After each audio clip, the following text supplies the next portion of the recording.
할렐루야, 선민교회 유초등부 친구들 잘 지내고 있어요? 이렇게 영상 예배를 통해서 하나님께 예배 드리게 되어서 감사합니다. 이 시간 사도신경으로 먼저 우리의 믿음을 고백하겠습니다. 전능하사 천지를 만드신 하나님 아버지를 내가 믿사오며 그 외아들 우리 주 예수 그리스도를 믿사오니 이는 성령을 잉태하사 동정녀 마리아에게 나시고 본디오 빌라도에게 고난을 받으사 십자가에 못 박혀 죽으시고 장사한 뒤 사흘 만에 죽은 자 가운데서 다시 살아나시며 하늘에 오르사 전능하신 하나님 우편에 앉아 계시다가 저리로서 산자와 죽은 자를 심판하러 오시리라. 성령을 믿사오며 거룩한 공예와 성도가 서로 교통하는 것과 죄를 사하여 주시는 것과 몸이 다시 사는 것과 영원히 사는 것을 믿사옵나이다. 아멘. 아멘. 지금 우리나라와 전 세계가 코로나 바이러스로 인해서 큰 고통을 겪고 있는데요. 이러한 중에도 우리가 왕이신 하나님의 이름을 높이고 하나님의 참된 예배자가 되길 원합니다. 이 시간 왕이신 나의 하나님이여 찬양드리고 이어서 나는 예배자입니다. 찬양하겠습니다.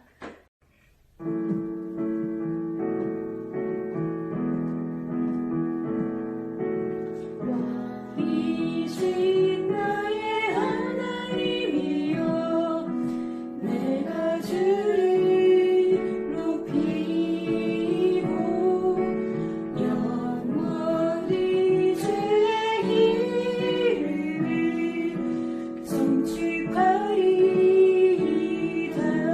왕이신 나의 하나님이여 왕이신 나의 하나님이여 내가 주를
왕이신 하나님의 이름을 높이고 하나님의 참된 예배자로 서기 원합니다. 이 시간 다 함께 주여 외치고 예배를 위해서 기도하겠습니다.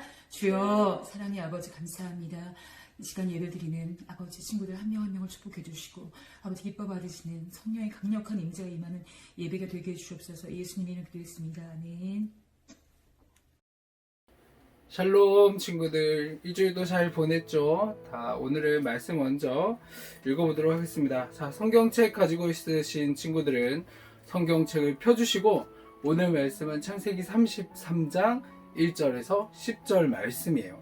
혹시나 성경책이 없는 친구들은 자, 목사 옆에 얼굴 옆에 자막이 뜨죠. 이번 주부터는 조금 업그레이드를 했습니다. 그래서 1절부터 10절까지 한 절씩 또박또박 읽어서 같이 한번 읽어보도록 하겠습니다. 야곱이 눈을 들어보니 에서가 400명의 장정을 거느리고 오고 있는지라 그의 자식들을 나누어 레아와 라헬과 두 여종에게 맡기고 여종들과 그들의 자식들은 앞에 두고 레아와 그의 자식들은 다음에 두고 라헬과 요셉은 뒤에 두고 자기는 그들 앞에서 나아가되 몸을 7번 땅에 굽히며 그의 형 에서에게 가까이 가니 에서가 달려와서 그를 맞이하여 안고 목을 어금 맞추어 그와 입 맞추고 서로 우니라. 에서가 눈을 들어 여인들과 자식들을 보고 묻되 너와 함께한 이들이 누구냐? 야곱이 이르되 하나님이 주의 종에게 은혜로 주신 자식들이니이다. 그때 여종들이 그의 자식들과 더불어 나와 절하고 레아도 그의 자식들과 더불어 나와 절하고 그 후에 요셉이 라헬과 더불어 나와 절하니 에서가 또 이르되 내가 만난 바 이 모든 때는 무슨 까닭이냐? 야곱이 이르되 내 주께 은혜를 입으려 함이니이다. 에서가 이르되 내 동생아 내게 있는 것이 족하니 내 소유는 내게 두라. 야곱이 이르되 그렇지 아니하니이다. 내가 형님의 눈앞에서 은혜를 입었사오면 청하건대 내 손에서 이 예물을 받으소서. 내가 형님의 얼굴을 배운즉 하나님의 얼굴을 본 것 같사오며 형님도 나를 기뻐하심이니이다. 아멘. 샬롬 우리 친구들 잘 지냈나요?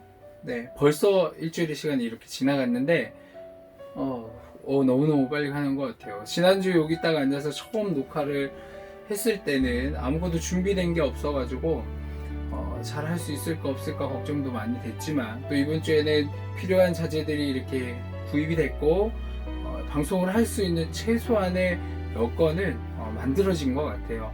그래서 오늘 예배를 드릴 때 지난주 말씀처럼 우리가 예배를 드릴 때는 최선을 다해서 하나님께 드리자라고 이야기를 했잖아요. 그것처럼 하나님이 우리의 예배를 비록 우리가 예배당에 가지도 못하고 실컷 뛰어놀며 찬양과 기도와 또 말씀을 들을 수는 없겠지만 있는 그 자리에서 하나님께 기쁘게 예배하는 우리 친구들 되었으면 좋겠습니다. 자, 그럼 오늘 말씀 제목 한번 읽어보도록 할까요? 시작! 서로 용서할 때 하나 될 수 있어요. 서로 용서할 때 하나 될 수 있어요 라는 말씀입니다. 옛날에 아버지와 아들이 살았대요. 그 집은 농사를 짓는 집이었나 봐요. 어느 날 아버지가 집에 낫이 없어졌으니까 낫을 좀 옆집에 가서 빌려와라 라고 아들한테 심부름을 보냅니다. 그때 아들은 네 아버지 다녀올게요 라고 옆집을 갔다가 낫을 빌리러 갔어요. 그런데 이런 일들이 일어나게 되죠. 돌아왔는데 아들의 손이 보니까 뭔가 있나요 없나요? 아무것도 없어요. 옆집에서 낫을 빌려주지 않은 거예요. 어떻게 낫을 빌려주지 않을 수가 있을까요? 참 못된 사람인 것 같아요. 그런데 그 다음날 또 놀라운 일이 일어납니다. 무슨 일이 일어날까요? 자, 아니나 다를까 그 옆집에서 다음날 아들을 보내서 호미를 빌리러 온 거예요. 어제 안 빌려줬으니까 나도 안 빌려줘야지 라고 아들은 마음 먹을 수가 있었겠는데 놀랍게도 아버지는 그 호미를 옆집에 있는 아이한테 아무 이야기 하지 않고 빌려주는 겁니다.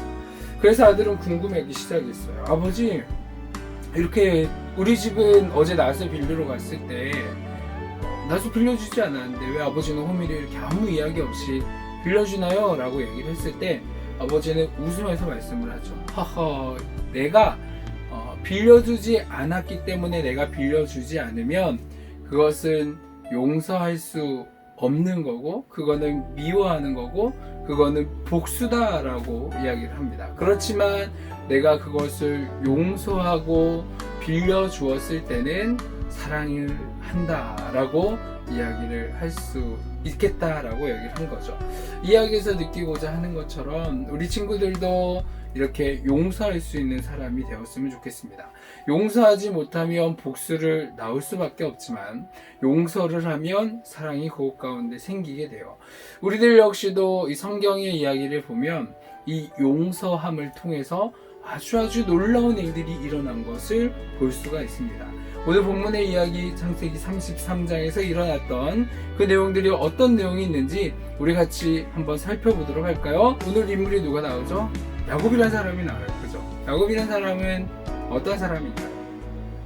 아버지의 이삭으로부터 받는 형인 에서가 받을 축복을 자기가 모두 다 가로채버렸어요. 그래서 형인 에서는 아무런 축복도 받을 수가 없게 되어서 너무나 분노하게 됐죠. 그래서 이 야곱을 죽이고 말겠다라고 할 정도로 미움을 사게 됐어요. 그렇게 야곱은 도망을 갑니다. 도망을 가고 오랜 세월이 지나서 그 야곱은 아버지 이삭에게 받았던 축복들을 마음껏 누리게 됩니다. 큰 부자가 되었고 아주 화목한 가정을 이루게 됐어요.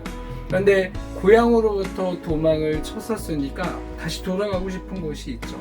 그래서 여러분이 오랫동안 교회를 나오지 못해서 교회를 간절히 돌아오고 싶어하는 마음이 너무너무 큰 것처럼 야곱 역시도 자기가 살았었던 그 아버지와 함께 있었던 그 땅으로 돌아가고 싶었던 거예요.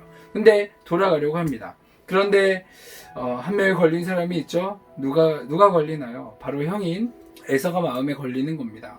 그래서 혹시나 몰라서 일단은 가족들과 함께 그 종들과 그 모든 재산들을 가지고 돌아가고 있는데 아니나 다를까 이런 소문이 들린 거예요. 형인 에서가 동생인 나를 죽이려고 400명이나 되는 병사를 데리고 나를 물리치러 온다라는 소리를 들은 거예요. 그래서 너무너무 두려워서 무서웠지만 야곱은 자기의 가족들을 전부 다 뒤로 물려놓고 본인 혼자 앞으로 딱 가서 형을 찾아갑니다. 멀리서 보고 형이 딱 보니까 아우 무서워 어떻게 하지 나 이렇게 가다가 죽는 건 아닐까라는 생각이 들었지만 그래도 이렇게 조금 용서해 주십시오 형님 용서해 주십시오 형님 이라면서 7번씩이나 절을 하면서 형 앞에 다가가게 됩니다. 근데 형이 표정이 어때요? 조만간 가만히 두지 않을 것 같이 아주 무서운 표정을 가지고 있는데 이 이후에는 어떻게 됐냐면 그렇게 혼내는 것이 아니라 서로 부둥켜 안고 울면서 너무너무 그리웠다 잘했다 동생아라고 환영하는 것을 볼 수가 있습니다. 여기서 만약에 이 형인 에서가 동생이 야곱을 용서하지 못했다면 어떻게 될까요? 이 가족은 비극으로 끝날 거죠. 그리고 이 성경의 말씀은 여기서 끝날지도 몰라요. 하나님 또 다른 일들로 이루시긴 하겠지만 아무튼 그 일들의 이야기는 여기서 끝날지도 모릅니다. 그렇지만 이 에서는 용서를 합니다. 그리고 사랑을 했죠. 그래서 이 가족들은 행복하게 잘 살았다라는 이야기를 우리가 이 말씀을 통해서 들을 수가 있는데 우리는 왜 이들과 같이 서로 용서하고 서로 사랑해야 될까요? 그 이유의 첫 번째는 뭐냐면 바로 우리가 받은 은혜 받은 사람들이기 때문입니다. 우리가 이렇게 예배를 드릴 수 있는 것, 우리가 하나님 앞에 나아갈 수 있는 것은 하나님의 전적인 은혜예요. 사실 우리가 모든 사람이 죄인이죠. 죽을 수밖에 없는 죄인입니다. 그런데 하나님은 우리의 죄를 용서를 해주셨어요. 얼마까지 용서를 해주셨냐면 말로 표현할 수 없죠. 우리가 보고 있는 십자가에 달리신 예수 그리스도 하나밖에 없는 그 아들을 내어놓으실 때까지 우리들을 사랑하셨고 우리들을 용서하셨고 그래서 우리가 이 죄인의 자리에서 의인의 자리, 하나님의 자녀가 되는 자리에 앉을 수 있었기 때문입니다. 그리고 두 번째 이유가 뭐냐면 바로 내가 죄인이기 때문이에요. 내가 죄인이기 때문에 용서를 해야 됩니다. 마태복음 7장 3절의 말씀에 보면 어찌하여 형제의 눈 속에 있는 티를 보고 내 눈 속에 있는 들보는 깨닫지 못하느냐. 우리나라 한국말 속담에도 있잖아요. 뭐 묻은 개가 겨우 묻은 게 나무란다 라는 말이 있죠. 내가 더 더럽고 옆에 있는 친구들보다 내가 더 나쁜 사람인데 내가 보기엔 저 사람이 훨씬 더 못돼 보인다라는 거. 사실은 내가 나쁜 사람인데 그것처럼 하나님의 말씀에서도 보면 우리가 더 큰 죄인이니까 다른 사람들을 용서해 줘야 되고 다른 사람들을 사랑해 줘야 된다라는 것을 우리가 깨달았으면 좋겠습니다. 그래서 학교나 학원이나 여러 가지 친구들 중에서 미운 친구도 있을 거예요. 도저히 이거는 용서할 수 없다라고 생각하는 친구들도 있을 거예요. 그런 친구들의 이름을 오늘 가만히 한번 적어봤으면 좋겠습니다. 그래서 그 친구들의 이름을 적으면서 하나님께서 나를 사랑하신 것처럼 나도 너를 사랑해 라고 이렇게 용서해 보세요. 그러면 어떤 일이 이루어질까요? 아마 열의 아홉은 한두 명 이상 사람들이 있으니까 뭐 못할 수도 있겠지만, 열의 아홉은 용서를 빌면 얘가 왜 이러지? 라면서 다시 용서해 줄 겁니다. 그래서 오늘에 나온 이야기들처럼, 또 하나님과 예수님의 그 이야기처럼 우리가 그 사랑과 또 기쁨이 가득가득 넘쳐나게 될 거예요. 그래서 우리 이번 주 말씀은 이렇게 한번 결심해 봤으면 좋겠습니다. 자, 큰 소리로 한번 읽어볼까요? 나는 하나님께 받은 용서의 은혜를 기억하겠습니다. 두 번째, 나는 나 자신도 똑같은 죄인임을 기억하겠습니다. 세 번째, 나는 용서와 사랑을 통해 하나됨을 실천하겠습니다. 아멘. 우리가 이 말씀들을 한 주간 살아가면서 꼭 지켰으면 좋겠어요. 그를 통해 예수님의 사랑이 흘러넘칠 수 있는 우리 선민교회 유초등부 되기를 축복합니다. 자, 그러면 같이 기도했으면 좋겠어요. 이제 기도의 말씀이 나올 텐데 이 말씀을 같이 한번 읽으면서 기도하도록 하겠습니다. 손목은 눈 감고 같이 기도할게요.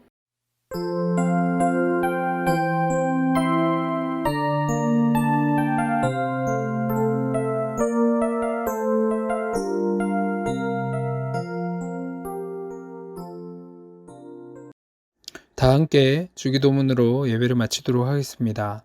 하늘에 계신 우리 아버지여, 이름이 거룩히 여김을 받으시오며 나라의 마옵시며 뜻이 하늘에서 이룬 것 같이 땅에서도 이루어지이다. 오늘날 우리에게 일용할 양식을 주옵시고 우리가 우리에게 죄 지은 자를 사하여 준 것 같이 우리 죄를 사하여 주옵시고 우리를 시험에 들게 하지 마옵시고 다만 악에서 구하옵소서. 대개 나라와 권세와 영광이 아버지께 영원히 있사옵나이다. 아멘.